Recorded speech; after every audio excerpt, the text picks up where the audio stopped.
और भाई क्या हालचाल? छोड़ दिया पेपर को, ये अपना इलेक्ट्रोस्टैटिक्स का। उम्मीद करता हूँ सबके सबने अच्छा ही किया होगा, कम से कम 30 35 40 तो कर ही दिया होगा। ठीक है, चलो ये जैसा भी था अब उसका सॉल्यूशन है। Day 13 physics solution. मैं हूँ आलोक झा सर। ठीक है, चलो फिजिक्स का सॉल्यूशन देख लेते हैं एक एक करके। मुझे नहीं लग रहा है कि बहुत टफ क्वेश्चन है। अरे बहुत ज्यादा टफ क्वेश्चन मुझसे भी हो पाएगा कि नहीं, एक भी बार अटेम्प्ट नहीं किया है। अगर गलत भी हो जाए तो बात लीक नहीं होना चाहिए। ठीक है, चलो देखो। Which of the following represents the variation of electric field with distance from center of a what? Uniform uniform है ना, स्फेरिकल चार्ज डिस्ट्रीब्यूशन।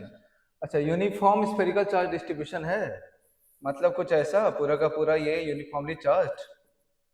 हॉलो तो नहीं है भाई, कहीं हॉलो तो नहीं लिखा है, नहीं हॉलो नहीं लिखा है। मतलब हम लोग इसको सॉलिड लेंगे तो इसके लिए किसका वेरिएशन? इलेक्ट्रिक फील्ड का पोटेंशियल, इलेक्ट्रिक फील्ड का पोटेंशियल, सॉरी इलेक्ट्रिक फील्ड का वेरिएशन।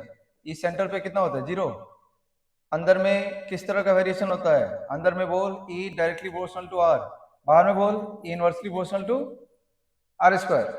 मतलब ग्राफ तो हमारा किया हुआ है, मुझे लगता है कि second option, directly proportional to फिर inversely, second option should be the correct answer. ठीक है, चलो सेकंड क्वेश्चन पे आ जाए।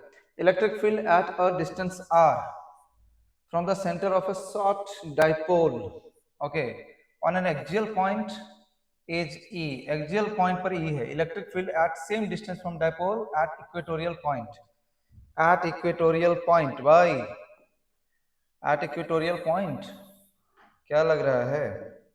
तो अगर हमने डायपोल दिया हुआ है, ये है डायपोल, ये डायपोल का डायपोल मोमेंट P, यहाँ पर अगर वो कह रहा है कि इलेक्ट्रिक फील्ड है E, तो डायपोल का इस पॉइंट पर कितना होगा? एक तो ये अगेंस्ट होता है और यहाँ पर कितना होगा? तो एक्सियल पॉइंट का आधा होता है, यानी कि इसको लिख सकते हैं हम लोग -e/2 में। यही है ई एट इक्वेटर। देखो तो कोई ऑप्शन -e/2, यस। ठीक है, चलिए बहुत बढ़िया। क्वेश्चन नंबर 3 पे चलते हैं। अ charge Q is kept at the centre of a cube, centre पे रखा हुआ है। ठीक है, another charge Q is kept at centre of sphere, ratio of electric flux. Okay, ratio of electric flux. एक चार्ज को उसने बोला है क्यूब के सेंटर पे रखा, क्यूब के सेंटर पे रखा यहाँ पर क्यूब। दूसरा को हमने स्फेयर के सेंटर पे रखा।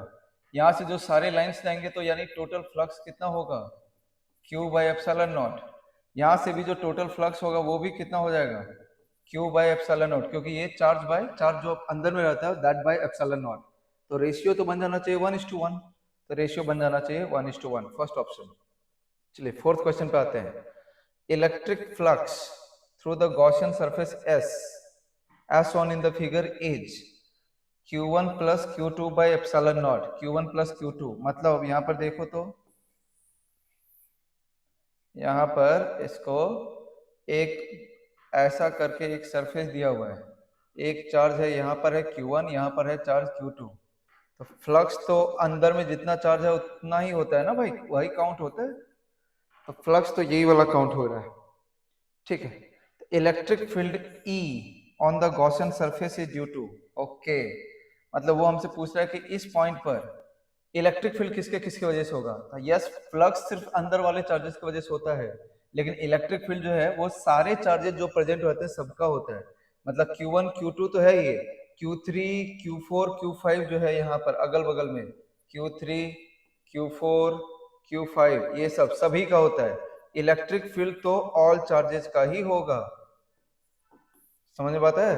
फ्लक्स सिर्फ इनसाइड चार्जेस का होता है। तो यानी यहाँ पर ऑप्शन हो जाएगा डी, फोर्थ ऑप्शन। चलो पहला तो चारों क्वेश्चन मुझे लग रहा है करेक्ट किया होगा तुम लोगों ने। नेक्स्ट पर आ जाओ, फिफ्थ पे। अ charge Q is kept in the cavity inside N अनचार्ज metal, okay, अनचार्ज metal है और ये है cavity. Electric flux through the Gaussian surface S, अगर अपना मेटल है कुछ ऐसा और ये जो है ये इसका मैटर है, मैटर मतलब इधर सॉलिड है, मेटल का ये सॉलिड पार्ट, बस यही एक कैविटी है। कैविटी में हमने रख दिया है चार्ज Q। इस चार्ज Q की वजह से इसके इनसाइड सरफेस पर आ जाएगा -Q और बाहर वाले सरफेस पर आ जाएगा +Q, है ना। सो ये मैटर के अंदर में इलेक्ट्रिक फील्ड कितना होता है? 0, वी ऑल नो। अब उसने जो गॉसियन सरफेस ड्रॉ किया है वो इसके मैटर के थ्रू ही ड्रॉ किया है, सुना ना? ये ऐसे करके उसने ड्रॉ किया है। अगर ऐसे करके ड्रॉ करेगा तो यहाँ पर तो इलेक्ट्रिक फील्ड ही नहीं है, तो यहाँ पे फ्लक्स कैसे होगा? उसने क्या पूछा है? Electric flux through the Gaussian surface S. Yes, यहाँ पर से कोई इलेक्ट्रिक फील्ड लाइंस पास नहीं कर रहा है। और दूसरा आप ऐसे भी समझ सकते हो, जो फ्लक्स होता है वो total enclose charge by epsilon not होता है। तो टोटल इनक्लोज चार्ज क्या है? क्यू और माइनस क्यू, तो 0 bye epsilon not, so it is basically 0। So answer should be 0। चलिए नेक्स्ट क्वेश्चन पे आते हैं। क्वेश्चन नंबर 6 पे, electric flux through the closed surface S, through the close surface S, ये वाला जो सरफेस है S, intersecting the uncharged metal sphere as shown in the figure. Okay, चलो इसको देख लेते हैं भाई। तो अभी वो कह रहा है कि यहाँ पर है एक चार्ज प्लस क्यू। ओ, इसका जो मैंने वीडियो बना रहा था ना, वहां पर शायद एक मिस्टेक भी, मैंने वीडियो बनाते हुए रिवीजन वाला जो वीडियो था उसमें ये कुछ 9 मिनट 30 सेकेंड पर ऐसा मैंने एक एग्जाम्पल को डिस्कस भी किया है। वहां पर भी आप लोग इसको देखना, शायद मैंने गलत बताया या बाय मिस्टेक कुछ सही बताया, याद नहीं है। देखो प्लस क्यू है, इसके वजह से इस साइड पे कौन सा वाला चार्ज इंड्यूस होगा बताओ तो? माइनस होगा ना। यहाँ पर कलर बदल देना, यहाँ पर कौन सा वाला चार्ज इंड्यूस होगा? माइनस होगा। ये पॉजिटिव है तो पहले ये पास में नेगेटिव चार्ज को इंड्यूस करेगा, और दूर में कौन सा वाला चार्ज को ये इंड्यूस करेगा? प्लस को।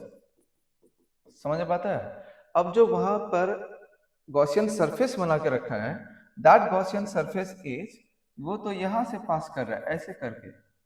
तो अगर गॉसियन सरफेस ऐसा पास कर रहा है तो इस गॉसियन सरफेस के अंदर में तो पॉजिटिव वाला चार्ज आएगा, यानी फ्लक्स मस्ट बी पॉजिटिव। समझा रहा? क्योंकि चार्ज अंदर में पॉजिटिव है, so first option must be it's correct option, ये होना चाहिए। ठीक है, चलिए क्वेश्चन नंबर 7 को देखते हैं। 3 large parallel plates, different surface charge densities are shown in the figure, at which point electric field is maximum. Okay, electric field हमें किस पॉइंट पर मैक्सिमम होगा, that they want to ask. चलो देखो कितने सारे हैं। एक है ये हो गया सिग्मा, दूसरा है ये हो गया -2 सिग्मा, तीसरा है ये हो गया +3 सिग्मा। डायरेक्शन से चेक करना पड़ेगा हमें, ए बी सी डी। तो ए बी बी, मुझे बी बी आंसर करेक्ट लग रहा है। लेट्स चेक, बी पॉइंट यहाँ है ना। चलो बी पे पहले देखते हैं। तो ये +3 सिग्मा का इलेक्ट्रिक फील्ड जो होगा दैट विल बी, ये +3 सिग्मा का इधर हो जाएगा, करेक्ट है ना। और -2 सिग्मा का भी, -2 सिग्मा का भी इधर ही हो जाएगा। तो ये दोनों जो बड़े बड़े चार्जेस दोनों का एक ही डायरेक्शन में आ गया, और ये जो सिग्मा है उसके वजह से इधर होगा अपोजिट में। तो 3 सिग्मा और -2 सिग्मा यानी 5 सिग्मा का इफेक्ट एक तरफ है और सिग्मा का इफेक्ट एक तरफ है। तो नेट इफेक्ट जो है वो 4 सिग्मा के करस्पॉन्डिंग है। समझ में बता रहा है? एक तरफ 5 सिग्मा और एक तरफ सिग्मा, तो नेट इफेक्ट 4 सिग्मा के आसपास का है। तो सिग्मा बाय 2 एप्सिलॉन नॉट होता है, तो 4 सिग्मा बाय 2 एप्सिलॉन नॉट। इसके बाद नेक्स्ट पॉइंट में एक बार ए पॉइंट को भी चेक कर लेता हूँ। तो पॉइंट ए पर अगर देखो तो ये सिग्मा का इफेक्ट है राइट, सिग्मा, -2 सिग्मा का भी इफेक्ट है राइट, ठीक है, और +3 सिग्मा का इफेक्ट है लेफ्ट। ओ यहाँ तो कैंसिल हो जाएगा 0। Point B will be the correct answer. Point B पर ये क्या बोल रहा है, at which point electric field is maximum. Yes, point B. Direction से इसको चेक कर सकते हो, इसका एग्जैक्ट कैलकुलेशन का जरूरत नहीं है। बाकी हमें पता होना चाहिए कि अगर एक का चार्ज डेंसिटी सिग्मा है तो यहाँ पर इलेक्ट्रिक फील्ड का वैल्यू होता है सिग्मा बाय 2 एप्सिलॉन नॉट। ठीक है, जैसे यहाँ पर 5 sigma bye 2 epsilon not, sigma bye 2 epsilon not, so net हो गया 4 sigma bye 2 epsilon not. Clear? Okay, चलो क्वेश्चन नंबर 8 पे आते हैं।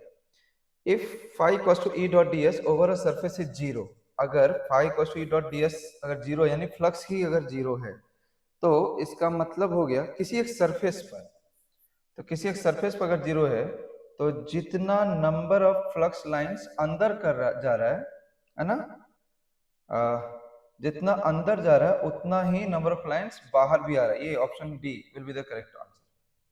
ठीक है, यस, क्योंकि एक सरफेस में अगर अंदर जा रहा है तो नेगेटिव और बाहर आ रहा है तो positive, so net lines will be 0। ठीक है, नेक्स्ट क्वेश्चन पे मूव करते हैं, क्वेश्चन नंबर 9 पे। An electron falls from rest through a vertical distance h in a uniform and vertically upward directed electric field E. So electric field जो है वो ऊपर के तरफ है E, उसमें एक इलेक्ट्रॉन फॉल कर रहा है, तो यहाँ पर है एक इलेक्ट्रॉन, ऑब्वियसली इस पर फोर्स जो लग जाएगा QE, तो इसका जो एक्सेलरेशन हो जाएगा दैट फोर्स बाय मास। ठीक है, ये हो गया इसका एक्सेलरेशन। फिर क्या बोल रहा है भाई, the direction of electric field is now reversed keeping its magnitude same. Okay, electric field के डायरेक्शन को हमने उल्टा कर दिया है, मैग्नीट्यूड तो सेम ही रह गया, मतलब ये हो गया कुछ ऐसा। फिर अब क्या करना चाहता है, a proton is allowed to fall from rest to the same distance h। Okay, मतलब अब यहाँ पर प्रोटॉन को उसने छोड़ा तो उस पर फोर्स तो इधर ही लगेगा, उसका एक्सेलरेशन हो जाएगा E/m। इन दोनों का मास अलग अलग है, यहाँ पर मास ऑफ प्रोटॉन है और यहाँ पर जो है वो मास ऑफ इलेक्ट्रॉन है, तो एक्सेलरेशन ऑफ इलेक्ट्रॉन जो होगा वो ज्यादा होगा क्योंकि मास कम है। Acceleration of electron is greater than acceleration of proton, समझा रहा है, क्योंकि मास की वजह से। सो टाइम को कंपेयर करने के लिए बोल रहा है, तो टाइम क्या होता है, तो टाइम जिसका एक्सेलरेशन ज्यादा होगा उसको टाइम कम लगेगा, तो time of fall of electron in comparison to the proton is small. Yes, B. ठीक है, the ratio of energy of dipole in uniform electric field in stable equilibrium and unstable equilibrium. चलिए क्या होता है बताओ, ये तो डायरेक्ट है, थ्योरेटिकल क्वेश्चन है, सबका होना चाहिए। अगर इलेक्ट्रिक फील्ड मान लेते हैं ऐसा है, तो स्टेबल इक्विलिब्रियम पोजीशन अगर है तो डायपोल ये है, और अनस्टेबल अगर है तो डायपोल ये है। ठीक है ना, इस पर्टिकुलर पोजीशन पर ये जो लेफ्ट साइड वाला पोजीशन है इसमें पोटेंशियल एनर्जी कितना हो जाएगा -PE, ये स्टेबल है, और इस वाले पोजीशन पर कितना हो जाएगा बोलो तो U equals to +PE, so definitely the ratio will be -1, ratio will be -1। ठीक है, चलिए क्वेश्चन नंबर 11 पर आ जाओ। Two metallic spheres of radii R1 and R2 are connected by a thin wire. If Q1 and Q2 are charges on the two spheres, then अच्छा metallic spheres है, उन्हें हमने कनेक्ट कर रखा है, वेरी गुड। अगर हम लोगों ने इसको कनेक्ट कर रखा है तो ये एक स्फीयर है, ये एक स्फीयर है, ओके, इसका रेडियस है R1, इसका रेडियस है R2। हमने इन दोनों स्फीयर्स को क्या किया है कि एक वायर से कनेक्ट कर दिया, तो डेफिनेटली दोनों का पोटेंशियल सेम हो जाएगा। तो ये तो कंडक्टर्स अगर ऐसे करके कनेक्ट कर देते हैं तो ऐसे में जो चार्ज होता है, चार्ज विल गेट ट्रांसफर्ड, तो Q जो होता है final charge, Q directly proportional to radius हो जाता है, यानी Q1/Q2 R1/R2। और चार्ज डेंसिटी के बारे में बात करूं तो σ1/σ2, यानी सिग्मा अगर मैं लिखूं है ना, तो sigma is inversely proportional to R होता है, यानी σ1/σ2 इज R2/R1, है ना, ये आपको ध्यान में रखना चाहिए। तो यहाँ पर है Q1/Q2, तो डायरेक्टली R1/R2। ओके, फिर क्वेश्चन नंबर 12 पे आ जाओ। A hollow conducting sphere of radius R is given a charge Q. Another point charge Q is taken from center to surface. अच्छा, हॉलो कंडक्टिंग स्फीयर है, तो hollow है ना, तो hollow है तो उसके अंदर में इलेक्ट्रिक फील्ड होता है क्या, बोलिए। अगर ये हॉलो कंडक्टिंग स्फीयर है, मतलब it is just like a hollow sphere, तो इसके अंदर में पोटेंशियल क्या होता है, कांस्टेंट KQ/R, तो ये तो कांस्टेंट हो गया। अब क्या है कि एक पॉइंट चार्ज को हम लोग यहाँ से सरफेस तक लेकर के जाना है, ये Q है। Q को अगर हम लोग मूव भी किए तो ये तो यूनिफॉर्म पोटेंशियल में मूव किया ना, तो वर्क डन का वैल्यू क्या होता है Q इंटू डेल वी, और डेल वी तो हुआ नहीं, जितना पोटेंशियल यहाँ उतना ही पोटेंशियल सरफेस पर, तो यानी वर्क डन होगा ही नहीं, W must be 0, work done नहीं होगा। ठीक है, क्वेश्चन नंबर 13 पर आते हैं। The electric potential in a region is represented by V equals to 2x. Okay, 2x plus 3y minus z. Obtain expression for the electric field. Good. चलिए अभी अब उसको हम लोग देख ले। हमारा V जो दिया हुआ है V इक्वल्स टू है 2x plus 3y minus z। ठीक है, हमें चाहिए इलेक्ट्रिक फील्ड। इलेक्ट्रिक फील्ड जो है we all know minus do V by do X I minus do V by do Y J minus do V by do Z K. ठीक है, याद है? चलो इसको x के रिस्पेक्ट में डिफरेंशिएट करोगे तो y z तो कांस्टेंट का होगा, तो 2x का हो गया 2, सो माइनस 2i क्या, फिर माइनस है y के रिस्पेक्ट में अगर डिफरेंशिएट करेंगे तो ये सिर्फ 3 आएगा, तो माइनस 3j माइनस है, अगर इसको z के रिस्पेक्ट में डिफरेंशिएट करेंगे तो माइनस 1, तो माइनस 1k क्या, सो क्या बन गया minus 2i minus 3j plus k। देखो तो देखो देखो देखो ये सेकंड ऑप्शन। ठीक है, चलो 13 भी डन है। नेक्स्ट क्वेश्चन पे चलते हैं। क्वेश्चन नंबर 14 में a dipole is placed in an electric field as shown. तो ये वाला जो इलेक्ट्रिक फील्ड है ये नॉन यूनिफॉर्म इलेक्ट्रिक फील्ड हो गया। नॉन यूनिफॉर्म इलेक्ट्रिक फील्ड हमेशा ही डायपोल पर फोर्स लगाएगा।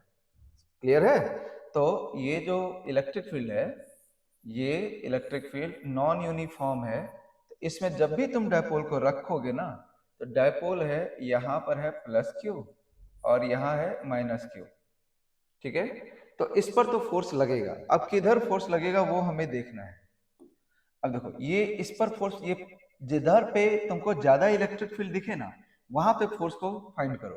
तो ये वाला हायर इलेक्ट्रिक फील्ड है और इधर वाला लोअर इलेक्ट्रिक फील्ड है। ठीक है, तो इस पॉइंट पर देखो किधर फोर्स लग रहा है, तो फोर्स इज लाइक दिस, ये फोर्स हो जाएगा, यही डिसाइडिंग फोर्स होगा क्योंकि यहाँ का फोर्स ज्यादा है।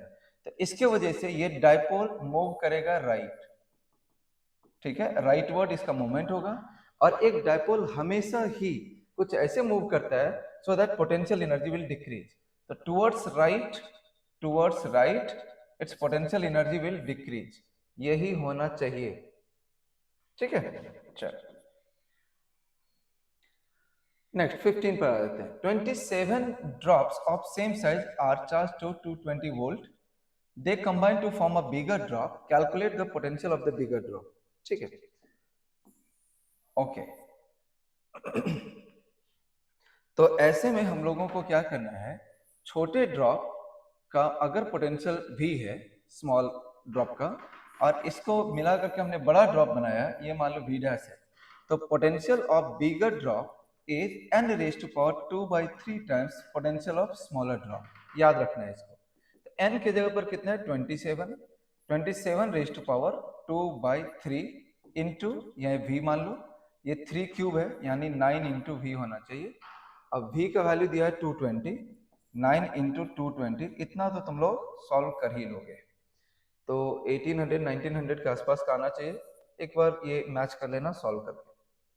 तो क्वेश्चन नंबर 16 पर देखो, force between two identical spheres okay of same charge is F if 50% charge of one sphere is transferred to the other sphere. ठीक है, चलो इसको पहले हटाओ, ये जो कहना चाह रहा है उस बात को किधर गया भाई, अरे डिलीट तो हो जाओ। ओके, तो भाई हमें करना है दो चार्ज, चलो दो चार्ज ले लें। यहाँ पर एक चार्ज है Q, यहाँ से कुछ दूर पर एक चार्ज है Q, इनके बीच का फोर्स है F।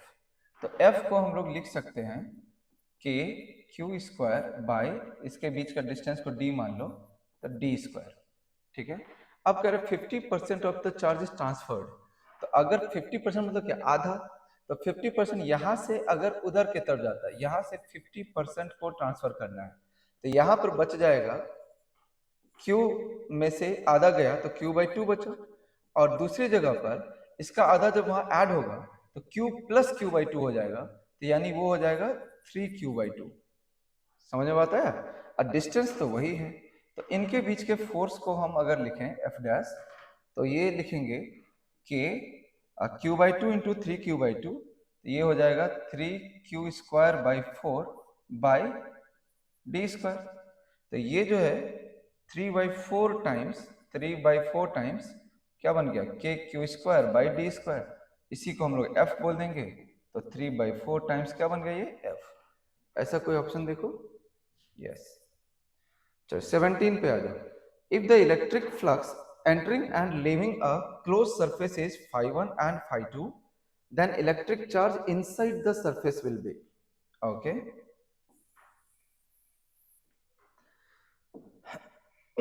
एक क्लोज सरफेस है, ये एक क्लोज सरफेस है, ठीक है, क्लोज्ड सरफेस।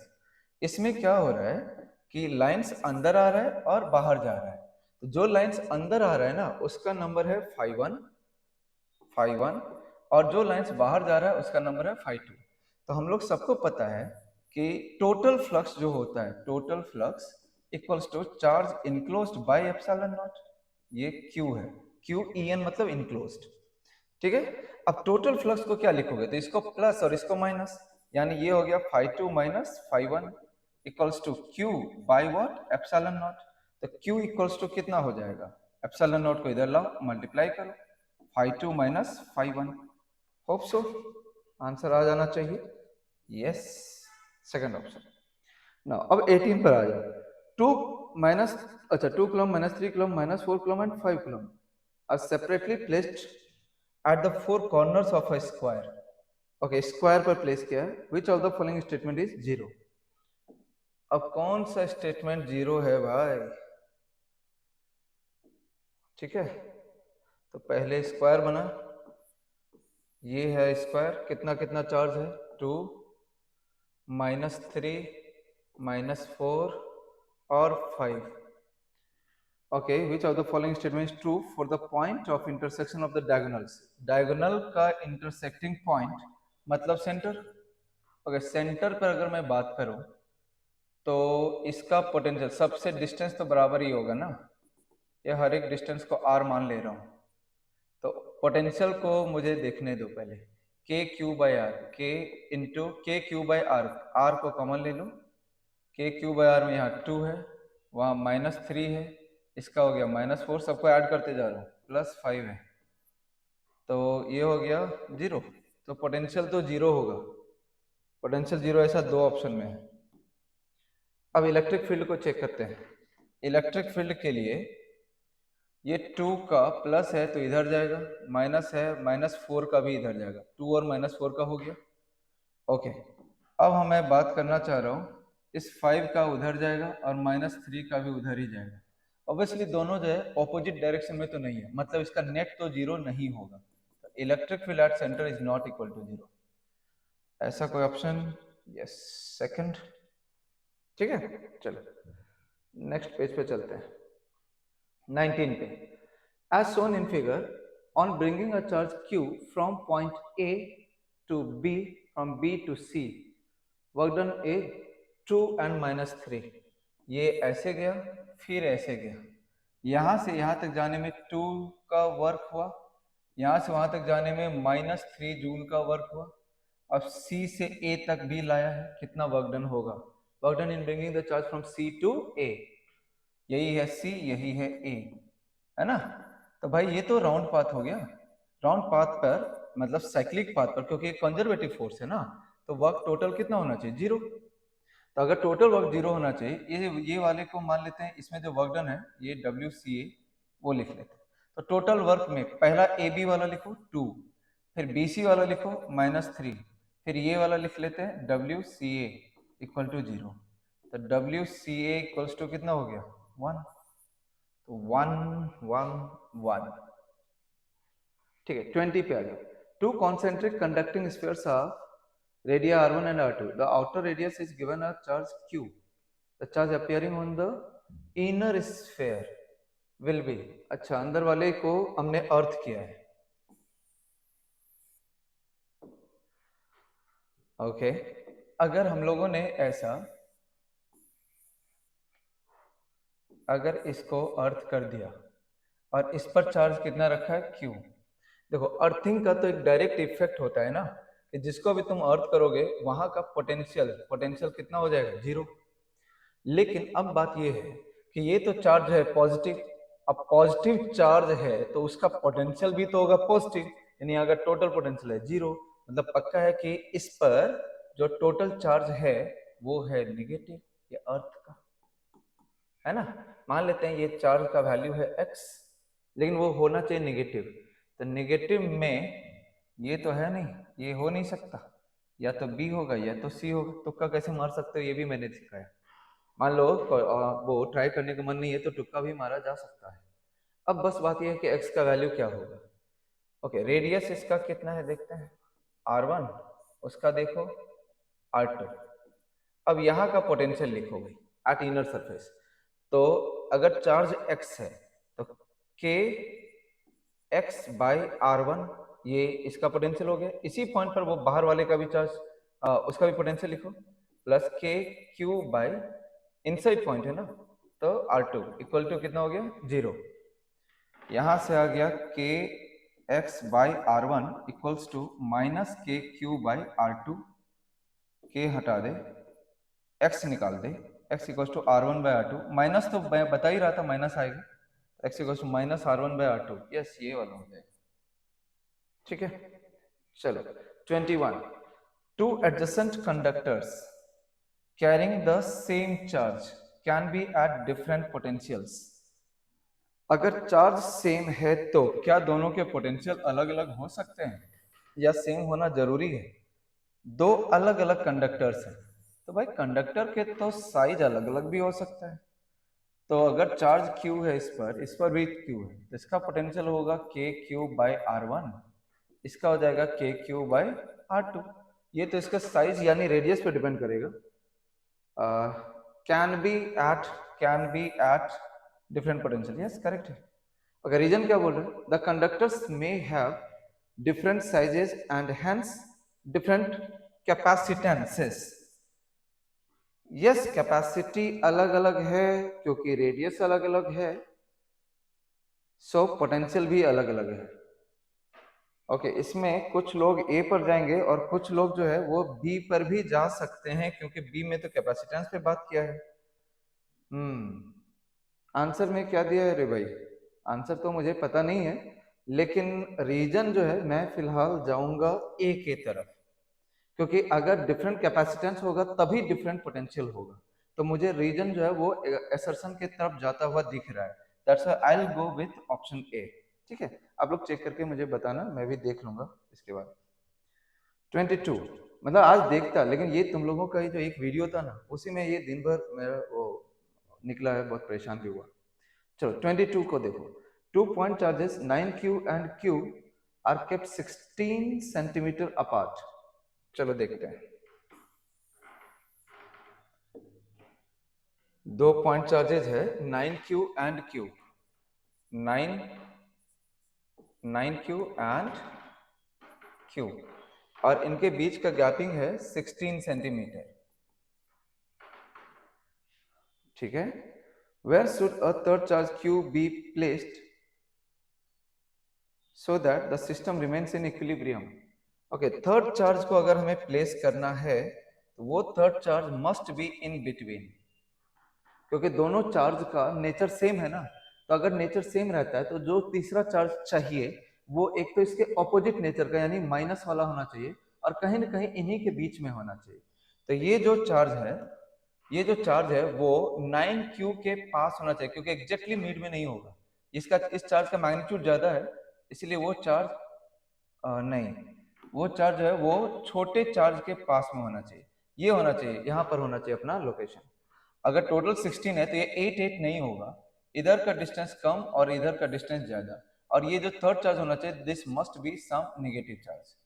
ठीक है, सो ऑप्शंस को देखते हैं, शायद बिना कैलकुलेशन का हो जाए। पहला तो हो नहीं सकता, 24 सेंटीमीटर पॉसिबल ही नहीं है क्योंकि टोटल ही है 16। 12 सेंटीमीटर ये पॉसिबल है, 24 पॉसिबल नहीं है, 12 फ्रॉम क्यू 16 में से 12 नहीं हो सकता, ये भी पॉसिबल, ये सेकंड ऑप्शन ही करेक्ट है।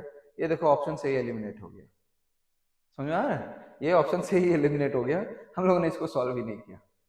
ऐसे भी क्वेश्चंस मिलते हैं एग्जाम में, थोड़ा बहुत अपना स्मार्टनेस को यूज करो। अदरवाइज यहाँ पर तो नेट ये किसी एक चार्ज पर नेट फोर्स निकाल करके जीरो करना पड़ता है। ये सब क्लास में जो सिखाया था वैसे करना पड़ता कि ये क्यू पर नेट फोर्स निकालो, इसका भी उसका भी, तब फिर वहां से डिस्टेंस निकलेगा। तो ये क्वेश्चन थोड़ा लेंदी होता। चलो बढ़िया।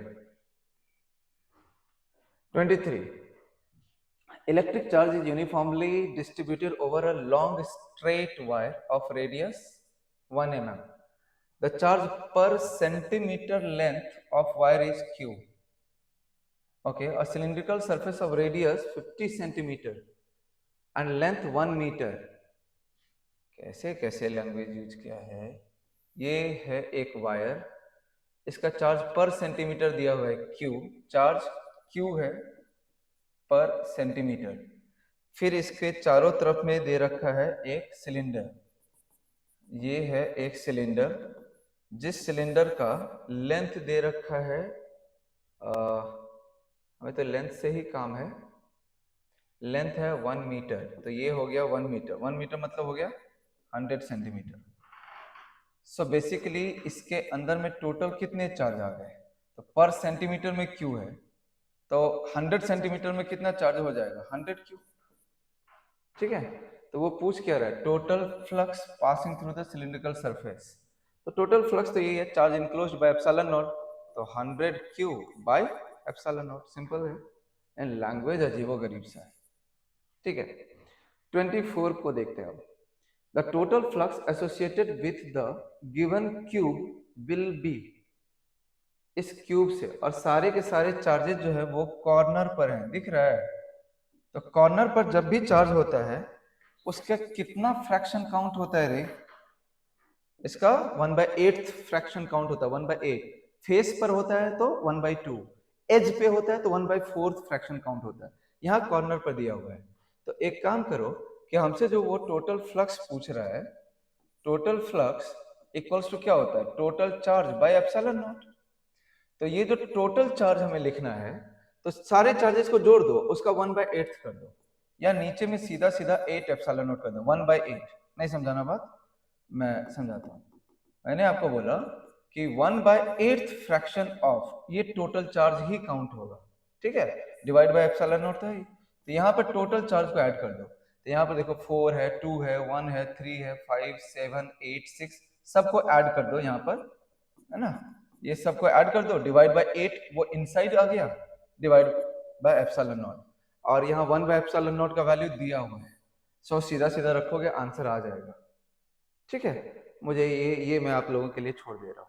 बस यहाँ पे कॉन्सेप्ट जो था वो 1/8 था, कि जब भी कॉर्नर पे चार्ज होता है उसका 1/8 पार्ट ही अंदर में काउंट होता है, और फ्लक्स सिर्फ अंदर वाले चार्जेस के कारण से ही निकलता है। ठीक है, चलो 25 को देखते हैं। As shown in the figure, charges plus q and minus q are placed at the vertices b and c. b यहाँ है, c यहाँ है।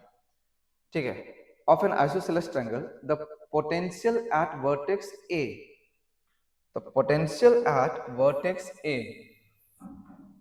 बताओ तो जरा, अगर ऐसा करके ये रखा हुआ है और ये हमसे कह रहा है कि यहाँ पर प्लस क्यू रखा है और यहाँ माइनस क्यू रखा है, यहाँ पर पोटेंशियल पूछ रहा है, ये तो बराबर डिस्टेंस हो गया ना। जितना ये के क्यू बाय आर उतना माइनस के क्यू बाय आर, तो पोटेंशियल क्या बनना चाहिए, 0। ठीक है, चलिए नेक्स्ट क्वेश्चन पे आते हैं। 26 पर, the electric field E is constant in both magnitude and direction. Consider a path of length D as at angle 60 with respect to field lines as shown in the figure. The potential difference between points 1 and 2. अच्छा, 1 and 2। चलिए यहाँ पर देखते हैं। तो electric field है कुछ ऐसा, ओके। यहाँ पर है पॉइंट 1, यहाँ पर है पॉइंट 2, ये दो पॉइंट है, इनके बीच का हमें चाहिए पोटेंशियल डिफरेंस। ये है पॉइंट 1 और ये है पॉइंट 2, ये डिस्टेंस हो गया D। तो इलेक्ट्रिक फील्ड तो है कुछ ऐसा, ये हो गया E, यही बीच का एंगल चाहिए, वो दिया हुआ है 60, है ना। Potential difference between points 1 and 2। तो यहाँ पर किसी भी ऑप्शन में नेगेटिव साइन वगैरह का कोई बात ही नहीं किया है, तो हम लोग सीधा सीधा डेल V का बात करेंगे, डेल V के मॉड का। ये नहीं सोचेंगे 1 से 2 या 2 से 1, है ना। तो डेल V इक्वल्स टू, तब हम लोग लिख देंगे ED cos थीटा ई की जगह ई है, डी की जगह डी है, कॉस थीटा की जगह पर कॉस 60, ठीक है। और ऐसे भी बिटवीन पॉइंट्स 1 एंड 2 इसका नॉर्मल मीनिंग बड़ा मुश्किल होता है लेने में, क्योंकि कहीं पर v1 माइनस v2 लेते हैं, जो कि मैंने यहाँ पर किया भी है, v1 minus v2, which means initial point is 2 and final point is 1, but many times अब फाइनल पॉइंट अगर यहाँ पे 2 को ले लिया जाए तो v2 माइनस v1 हो जाएगा, तब यहाँ पर एक माइनस साइन भी आएगा। मैंने यहाँ माइनस साइन क्यों नहीं लिया समझा ना, क्योंकि मैंने मॉड ही रख दिया, क्योंकि सारे ऑप्शन में ही वो माइनस साइन था ही नहीं, ठीक है। चलो 27 पर आ जाओ। A charge q microcoulomb is placed at the center of a cube. The flux coming out through any one of the face. Okay. Through any one of the face. एक face से कितना फ्लक्स आएगा अगर centre पे रखा हुआ है तो भाई क्यूब में तो टोटल कितने फेसेस, क्यूब में टोटल कितने फेसेस, मुझे तो लगता है 6 फेसेस सब जानते हो, और सेंटर पर हमने यहाँ पर चार्ज को रखा हुआ है यहाँ पर, यहाँ से तो सारे डायरेक्शन में बराबर ही जाएगा। टोटल कितना फ्लक्स जाएगा, तो total flux will be Q by epsilon naught. तो एक सरफेस से कितना जाएगा, तो इसका 1/6, टोटल 6 सरफेस से क्यू बाई एप्सिलॉन नॉट, तो एक सरफेस से 1/6 times Q by epsilon not, यानी क्यू बाई 6 एप्सिलॉन नॉट। देख तो Q by 6 epsilon not, Q by 6 epsilon naught तो है, लेकिन यूनिट का कुछ है क्या, अच्छा यहाँ माइक्रो कूलम्ब है तो 10⁻⁻6 पे जाएंगे, ये वाला ऑप्शन, ठीक है। The electric potential and electric field at a point due to a point charge are 600 and 200, ठीक है।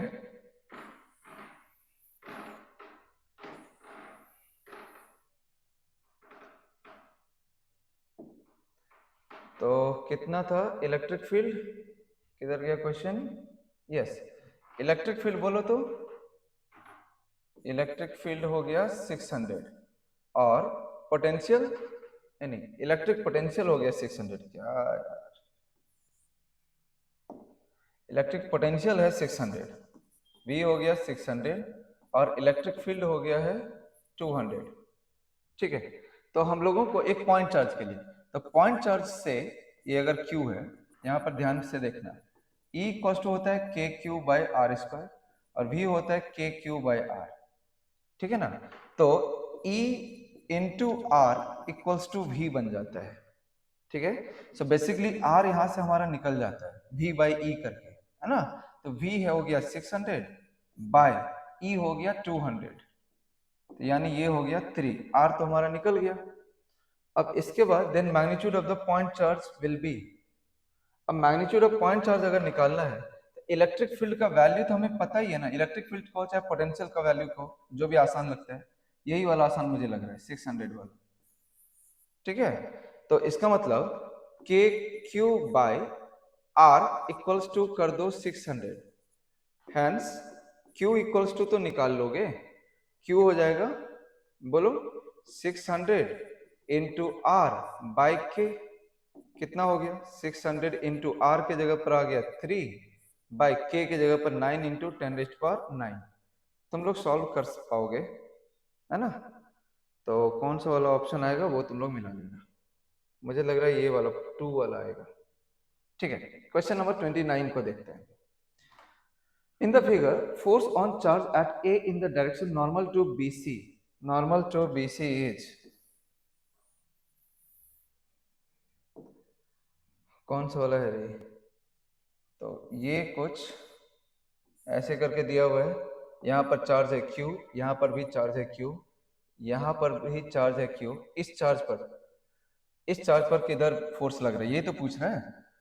चलो इसका फोर्स हो गया इधर सेम, इसका फोर्स हो गया इधर, दोनों ही फोर्स का मैग्नीट्यूड सेम ही है, तो दोनों का जो डायरेक्शन होगा वो नेट इधर आ जाएगा।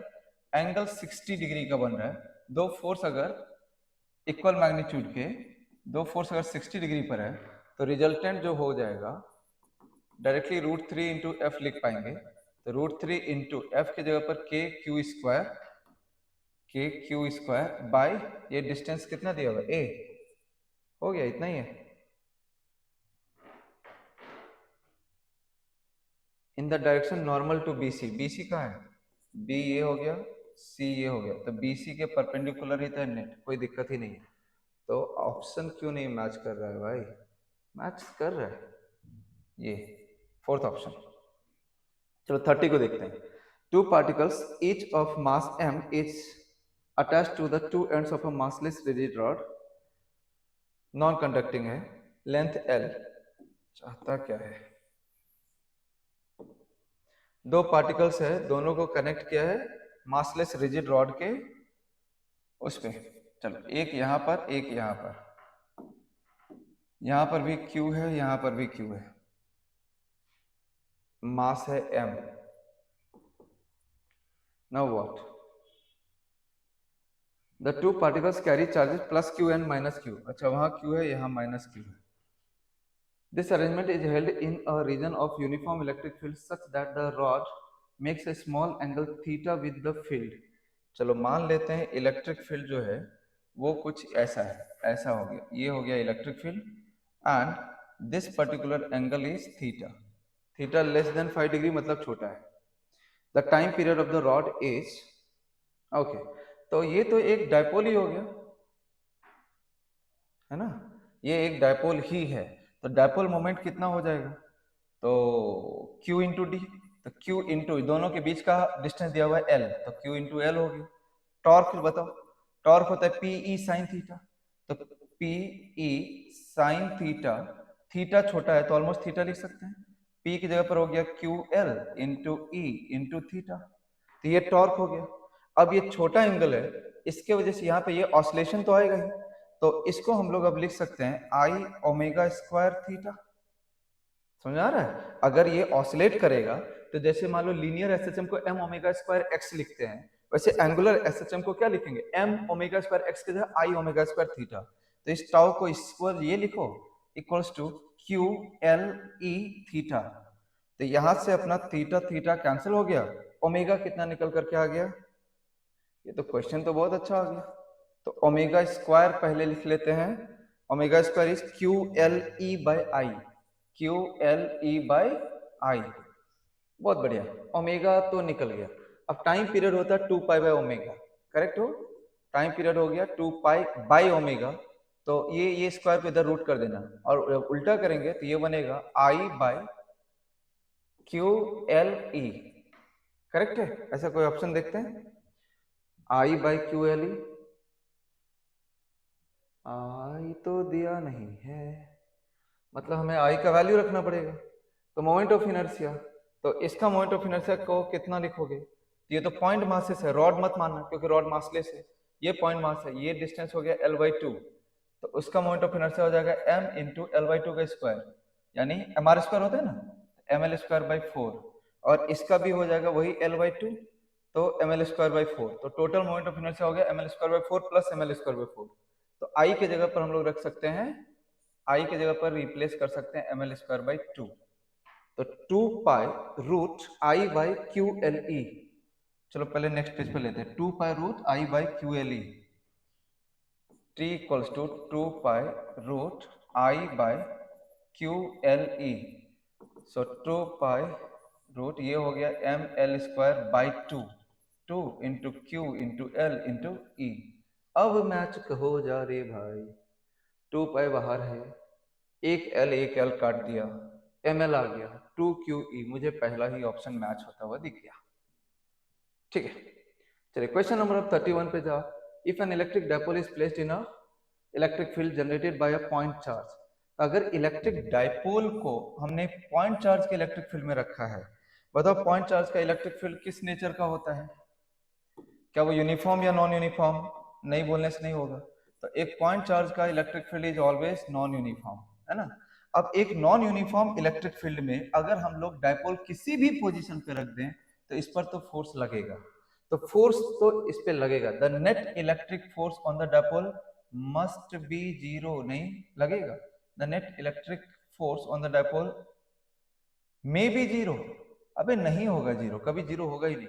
The torque on the dipole due to the field must be zero, must तो ये भी नहीं होगा, हाँ मे बी जीरो हो सकता है। क्यों? क्योंकि फोर्स तो नहीं, टॉर्क जो होता है वो होता है PE sine theta, revision video में भी समझाया है, अच्छे से समझाया है। तो पी साइन थीटा, तो थीटा पर ये टॉर्क डिपेंड करता है, तो ये 0 हो सकता है। ठीक है, 32 पे आ जाओ। 3 charges minus q1 plus q2 minus q3 are placed as shown in the figure. X component of the force on minus q1 is proportional to, minus q1 पर देखना है भाई। तो फोर्सेस के लिए पहले तो चार्जेस को प्लेस करो, यहाँ -q3 -q1 प्लस q2, ठीक है। इस पर जो फोर्स लगेगा, ये फोर्स हो गया इधर, कितना लगा के q1 q3 बाय डिस्टेंस है a स्क्वायर, ये a है, ओके। और ये वाला एंगल अगर थीटा है तो ये वाला एंगल भी थीटा होगा, ठीक है। और यहाँ q2 है, उस q2 के वजह से, इस q2 की वजह से एक फोर्स इधर भी आएगा -q1 पर, ये हो गया k q1 q2 बाय ये वाला डिस्टेंस है b, तो b स्क्वायर। कौन सा पूछ रहा हमसे, x component of the force. तो x कंपोनेंट में तो ये तो पूरा है, और इसका x कंपोनेंट में प्लस मतलब cos थीटा वाला या sin थीटा वाला, तो ये आ जाएगा sin थीटा वाला। तो k q1 q2 by b square, अच्छा k लिखा नहीं, q1 भी लगा, अच्छा प्रोपोर्शनल टू पूछ रहा है, ठीक है। तो k q1 तो दोनों में है, कोई दिक्कत नहीं है। तो q2 बाई बी स्क्वायर और q3 बाई ए स्क्वायर का साइन कंपोनेंट, ये वाला, ठीक है। इसका x कंपोनेंट हमें बस लेना है। चलो ना, अब क्वेश्चन नंबर 33 है। A thin glass rod is bent into a semicircle of radius r. Charge q is uniformly distributed. Lower half plus, अच्छा माइनस q जो है वो नीचे वाले पर है। The magnitude and direction of the field produced at p, the centre of the circle will be. बहुत बढ़िया सा ये क्वेश्चन है, ये क्वेश्चन आना ही था, ये बन गया। अब यहाँ पर क्या है, ऊपर में प्लस q है और यहाँ पर जो नीचे में है वो माइनस q है।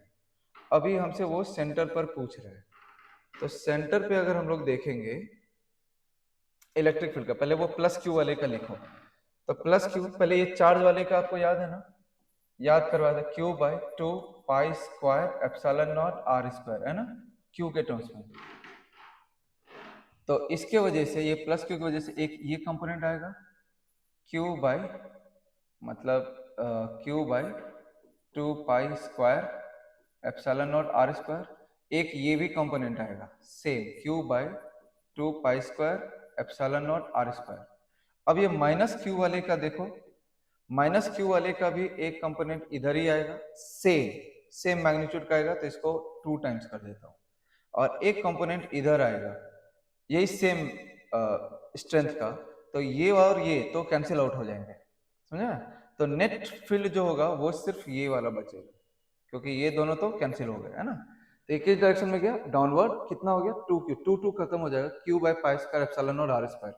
अगला पेज पर इसका ऑप्शंस होगा, q by pi square epsilon naught are square perpendicular to the line OP and directed downward, यही होगा, ठीक है।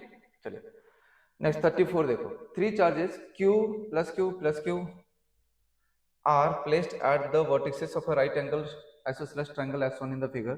The net electrostatic energy of the configuration is 0.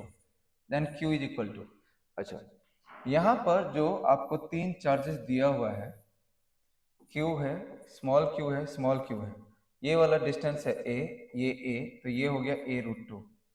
अब इसका पोटेंशियल एनर्जी लिखना है, तो u इक्वल्स टू क्या हो गया, यहाँ पर से देखो पहले इसका, तो k Q Q by A plus उन दोनों का कितना हो जाएगा, k Q Q by a√2 plus इन दोनों का कितना हो जाएगा, k Q square by A, और टोटल कितना होना है 0। तो टोटल को 0 करके कैपिटल Q इन दोनों में से देखो कॉमन आएगा और फिर निकाल दो, ठीक है। ये तुम लोग सॉल्व कर लोगे, मैं नहीं करूंगा, आप लोग निकाल दो आंसर, ठीक है। 35 को देखो, figure given shows 4 arrangements of charge particles. अच्छा भाई 4 अरेंजमेंट कहाँ कहाँ है, ओके। इसमें दिया हुआ है, इसमें जो पहला वाला जो अरेंजमेंट है इसमें यहां पर है +2q और यहां पर है -9q। ठीक है, दूसरा जो अरेंजमेंट है करना क्या है वो तो मुझे पता ही नहीं है, -3q बस। ओके, अगला जो अरेंजमेंट है वो है -2q -2q -3q -2q। अबे चाहते क्या हो, चलो 4 अरेंजमेंट बन गया, -6q +q -5q +2q done. अच्छा, सेंटर पे पोटेंशियल्स है तो V1 V2 V3 V4 को हमें मोस्ट पॉजिटिव के रिस्पेक्ट में हमें बताना है। ओके, तो सबसे ज्यादा पॉजिटिव, ओ भाई यहाँ पर अगर डिस्टेंसेस सेम ही मान लें तो इस यहाँ पर हो जाएगा ये KQ/R, K2Q/A माइनस K9Q/A, तो यहाँ पर आ जाएगा -+2Q -9Q यानी -7KQ/A, ये हो गया। यहाँ पर अगर देखें -2 -3 -5 तो -5KQ/A। यहाँ पर देख तो -2 -2 -4 -3 -7 -2 -9 तो -9KQ/A। यहाँ पर देख -6 + 1 -5 -5 10 -10 + 2 -8 -8KQ/A। बस सबसे ज्यादा पॉजिटिव कहाँ दिख रहा है, यहाँ V2। V2 सबसे ज्यादा है, सबसे छोटा वाला नेगेटिव। उसके बाद है V1, V2 greater than V1 कहाँ कहाँ है। इसके बाद सबसे जो छोटा वो है V3, V3 -9 दिख रहा है ना, तो V3 सबसे छोटा वाला हो गया, ये वाला। चलो नेक्स्ट पेज पे चलते हैं। Two charges Q1 and Q2 are placed 30 cm apart as shown in the figure. A third charge Q1 is moved along the arc of a circle. Okay, the change in the potential energy of the system is this. तो भाई यहाँ पर जो दिया हुआ है ये वाला चार्ज है Q1, यहाँ पर है Q3, Q3 को अलग देखेंगे, यहाँ हो गया Q2।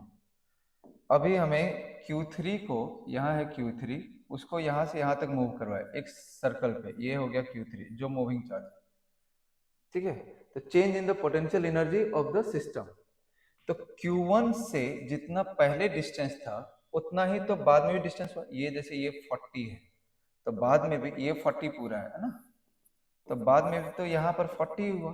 तो Q1 और Q3 का तो कोई डिस्टेंस में चेंजिंग नहीं है, तो पोटेंशियल एनर्जी में भी कोई चेंजिंग नहीं आएगा। Q1 Q3 वाला कुछ नहीं आएगा। अब बात रहा Q2 Q3 वाला, तो Q2 Q3 का देखें तो Q2 से Q3 का इनिशियल डिस्टेंस हो गया, ये वाला डिस्टेंस कितना है, ओके ये हो गया 30 ना, तो 30 40 यानी ये हो गया 50। इनिशियल पोटेंशियल एनर्जी के लिए ये 50 डिस्टेंस और फाइनल पोटेंशियल एनर्जी के लिए ये वाला डिस्टेंस यानी 10, 40 - 30। तो यस, तो Q2 के रिस्पेक्ट में चेंजिंग हुआ है। तो फाइनल पोटेंशियल एनर्जी क्या लिखा हमने, U फाइनल, तो K Q2 Q3/10, समझा। तो 10 क्या है देखो तो किस यूनिट में, सेंटीमीटर में, तो 0.1 कर दो। और U इनिशियल को देखो Q2 से, तो K Q2 Q3/0.5 कर दो। अब डिफरेंस लेना है, U final minus U initial, कर लोगे ना। ठीक है, तो हम लोगों को, अच्छा यहाँ पर जो K दिया है ये K और इस K को सेम मत मान लेना, ये तो जस्ट एक कांस्टेंट है 9 × 10⁹ और वो K हमें निकालना है ना। तो U final minus U initial अगर हम लोग करें, U final minus U initial, तो इसमें इसको 1/4πε0 लिख देंगे ना। Q2 Q3 तो कॉमन ही है, तो Q2 Q3/4πε0 तो कॉमन ही है, और ये बन गया 1/0.1 माइनस 1/0.5, तो यानी ये हो गया Q2 Q3/4πε0 इंटू ये हो गया तुम्हारा 10 माइनस ये हो गया 2, यानी ये हो गया 8। तो Q3/4πε0 इंटू K की जगह पर तब आ जाएगा 8Q2। ठीक है, 37 को देखते हैं। 4 points A B C D इसके चारों तरफ दिया हुआ है, पोटेंशियल्स को अरेंज करना है। ठीक है, ठीक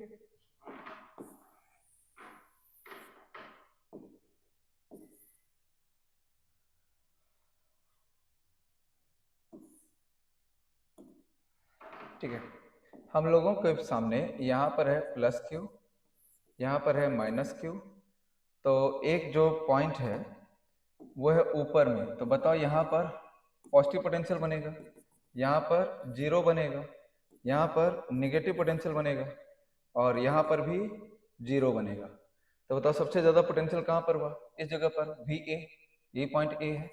क्यों सबसे ज्यादा? क्योंकि ये पॉजिटिव चार्ज के पास में है ना। तो वी ए और बी, ये दोनों पॉइंट पर तो बराबर हो गया, बी डी पे बराबर है, और सबसे कम यहाँ पर है क्योंकि यहाँ नेगेटिव है। तो सी पे सबसे कम है, ए पे सबसे ज्यादा है और इन दोनों पे बराबर है, ये हो गया। ठीक है। 38 identical charges are placed at each corners of a cube of side b, electropotential energy of a charge cube placed at the centre of the cube will be. देखो एक क्यूब है, अगर क्यूब का बात करें,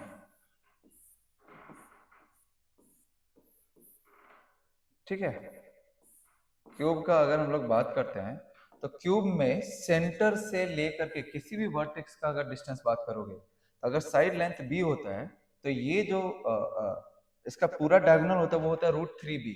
तो ये वाला जो डिस्टेंस है ना r, ये हो जाएगा √3b/2। ये पहले आपको याद कर लेना चाहिए। ठीक है, ये आप डेफिनेटली याद करके ही रखोगे, इसमें कुछ और नहीं है। अब हमें चाहिए एनर्जी, वो भी एक चार्ज जो सेंटर पे रखा हुआ है उससे। तो सेंटर पे रखा है उसने प्लस क्यू, और वर्टेक्स पे, सारे वर्टेक्स पे रखा है माइनस क्यू को। तो इस क्यू से माइनस क्यू, फिर इस क्यू से ये वाला माइनस क्यू, फिर इस क्यू से ये वाला माइनस क्यू।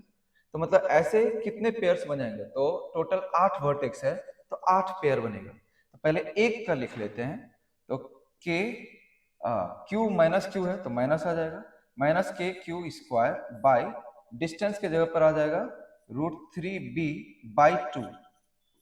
ठीक है, ये एक का हो गया, यानी 2 ऊपर चला गया, -2k Q square by √3b। अब ये 8 पेयर्स बनेगा ऐसे में, तो इसको 8 से मल्टीप्लाई करो। तो इसको 8 से मल्टीप्लाई करके जो भी आंसर आ जाएगा ये वही आंसर होगा। के की जगह पे 1/4 पे एप्सिलॉन नॉट लिखना। तो क्या मैं करके बताऊं तुम्हें? तो -2 के जगह -2 क्यू स्क्वायर लिख देता हूं, divide by √3b into 4 pi epsilon not यहाँ लिख दिया, इंटू 8। तो ये देखो, ये 4 2 जा यहाँ पर चला गया, तो ऊपर में कितना हो गया? -4 तो -4 क्यू स्क्वायर देखो कहीं पर होगा, ये देखो यही वाला आंसर होगा। ठीक है, तो 39 का देखो, a charge q equals to this of mass this is free to move when released at a distance a। Okay, calculate the speed when it recedes to a distance b। ठीक है, अब हम लोग नेक्स्ट क्वेश्चन पे move करते हैं। ये जो क्वेश्चन है इसमें हम लोग कंजर्वेशन ऑफ एनर्जी को यूज कर सकते हैं। यहाँ Q है, यहाँ पर ये चार्ज है कितना डिस्टेंस पर A। तो बताओ कि यहाँ पर जो टोटल एनर्जी होगा, काइनेटिक एनर्जी है 0, प्लस पोटेंशियल एनर्जी के जगह पर हम लोग कितना लिख सकते हैं? तो ये चार्ज स्मॉल q है, तो KQQ/A। ओके, बाद में जो है ये चार्ज तो अपनी ही जगह पर है, ये वाला चार्ज यहाँ पर पहुंच गया जो डिस्टेंस B हो गया। तो यहाँ पर टोटल एनर्जी क्या लिखोगे? तो अगर इसका स्पीड अगर v है तो यहाँ पे लिखेंगे kinetic energy ½ mv² plus potential energy बन जाएगा KQQ/B। अब टोटल कंजर्वेशन ऑफ एनर्जी तो रहेगा ही, तो दोनों को इक्वेट कर दे, स्पीड निकल जाएगा। ठीक है, वैल्यूज वगैरह सब दिया हुआ है, मुझे नहीं लगता कि तुम नहीं रख पाओगे। ठीक है, उम्मीद करता हूँ रख पाओगे, अगर नहीं रख पाओगे तो बताना। हाँ, आराम से आएगा। चलिए 39 के बाद 40 पे आ जाओ। The adjacent diagram shows a charge plus Q held on an insulating support S and enclosed by a hollow spherical conductor O. ठीक है, P is a point such that OP equals to X. Okay, जितना question मुझे समझा रहा है उस हिसाब से ये तो एक हो गया कंडक्टर, यहां पर हमने एक चार्ज को रखा है Q को। ठीक है, और वो पूछा electric field eight P, P point यहाँ है। ओके, अब हमें क्या समझना है इस क्वेश्चन में, सबसे पहले इस क्यू की वजह से यहाँ अंदर वाले सरफेस पर क्या आ जाएगा, माइनस माइनस क्यू, और बाहर वाले सरफेस पर फिर से कितना आ जाएगा, प्लस क्यू। अब ये क्यू और माइनस क्यू जो है एक दूसरे के इफेक्ट को जीरो कर देगा, यहाँ पर इलेक्ट्रिक फील्ड कितना हो जाएगा, जीरो। ठीक है, तो बाहर के किसी भी पॉइंट पर जो इलेक्ट्रिक फील्ड आएगा वो सिर्फ और सिर्फ ये बाहर वाला जो स्फीयर आपको दिख रहा है उसका इफेक्ट होगा, मतलब अंदर के दोनों चार्जेस का कंबाइंड इफेक्ट आउटसाइड पे कुछ नहीं है। तो ओवरऑल द थिंग इज कि ये बाहर पे टोटल चार्ज है Q, ये पॉइंट है P, यहाँ पे इलेक्ट्रिक फील्ड बताओ। तो इलेक्ट्रिक फील्ड के लिए यहाँ से सेंटर से डिस्टेंस देखना है and this distance is x, तो बताओ कितना लिख दूंगा, KQ/x²। कहाँ है ऑप्शन भाई, तो ऑप्शन ए। चलिए 41 पे आते हैं। There is a uniform electric field of strength 10⁻³ along y axis. पहले इस सबको हटा दे, ठीक है। A body of mass 1 gram and charge 10⁻⁶ coulomb is projected into the field. Uniform electric field जो है वो y एक्सिस के ऊपर है, ये हो गया। इस इलेक्ट्रिक फील्ड का वैल्यू दिया हुआ है 10⁻3। इसके बाद body of mass 1 gram and charge 10⁻⁶ coulomb is projected into the field from origin along the x axis. तो यहां पर से एक चार्ज है Q, इसको हमने इधर की तरफ प्रोजेक्ट कर दिया, ठीक है, with a velocity of 10 metre per second. ये t हो गया, सॉरी v हो गया 10 metre per second. Its speed after 10 second. अब देखो इसका x डायरेक्शन में इस पर कोई फोर्स नहीं लग रहा है क्योंकि x डायरेक्शन में फील्ड नहीं है, ग्रेविटी को नेग्लेक्ट करो। y डायरेक्शन में इस इलेक्ट्रिक फील्ड की वजह से फोर्स लगेगा, जिस वजह से y डायरेक्शन में एक वेलोसिटी जनरेट होगा। तो इनिशियल वेलोसिटी जो y डायरेक्शन में है uy वो जीरो हो गया। तो vy अगर हमें लिखना है तो वो होता है uy plus ay into T. तो ये तो हो गया जीरो, प्लस ay के लिए तो वो इस पर फोर्स कितना लगेगा, तो QE बाई m इंटू क्या आएगा t। समझ बात है। अब Q तुमको दिया हुआ है कितना, 10⁻⁻⁶। चलो यहाँ पर यही है, मुझे नहीं रखना चाहिए, ये सब तुम लोगों को कर लेना चाहिए। और E की जगह पर क्या दिया हुआ है रे, अरे भाई सभी किधर दिया है, 10⁻3। 10⁻3 बाय मास की जगह पर दिया 1 ग्राम, 10⁻⁻3, टाइम की जगह पर दिया 10, तो ये कटेगा, बचा सिर्फ 10। ओके, तो Vy की जगह पर कितना आ गया 10। तो अब बात ये है कि इसका जो पाथ होगा वो यहां से कुछ यहाँ ऐसा होगा, इस पॉइंट पर वो v पूछ रहा है, तो vx का वैल्यू जो होगा वो तो सेम रह गया 10, और vy का जो वैल्यू निकला वो भी आ गया 10। तो बताओ v का वैल्यू है ना, vx vy मालूम है, तो v equals to root under vx² plus vy square यानी 10√2, 10√2, ठीक है। चलो 42 को बार आते हैं। An elementary particle of mass m and charge e is projected with velocity v towards a much more massive particle of charge z e. What is the closest possible distance of approach of the incident particle? ठीक है, ये तो directly formula ही है, ये सीधा सीधा क्या है, एक फॉर्मूला ही है, जिसमें कि अगर हम लोगों ने एक पार्टिकल E को, जिसका चार्ज कितना है, चार्ज है E है, मास m है, इसको अगर हमने प्रोजेक्ट किया टुवर्ड्स अ मासिव पार्टिकल मतलब फिक्स्ड पार्टिकल जिसका कि वैल्यू दिया हुआ है ZE, तो ये आते आते यहाँ तक ये आएगा और ये डिस्टेंस ये रह जाएगा। तो distance of closest approach directly भी याद करवाया आप लोगों को, किसी को अगर याद हो तो डायरेक्टली वो यूज कर सकता है। तो ये होता है k q1 q2 बाय जो प्रोजेक्टेड काइनेटिक एनर्जी है E। तो मतलब k की जगह पर तुम लिख सकते हो 1/4πε0, तो q1 की जगह पर हो गया E, q2 की जगह पर हो गया ZE बाय 4πε0 लिख देता हूँ यहाँ, इनटू E की जगह पर लिखेंगे हम लोग कितना स्पीड से फेंका था उसने, इस प्रोजेक्टेड विथ स्पीड v, तो ये हो जाएगा 12 mv²। तो सॉल्व इट, खत्म।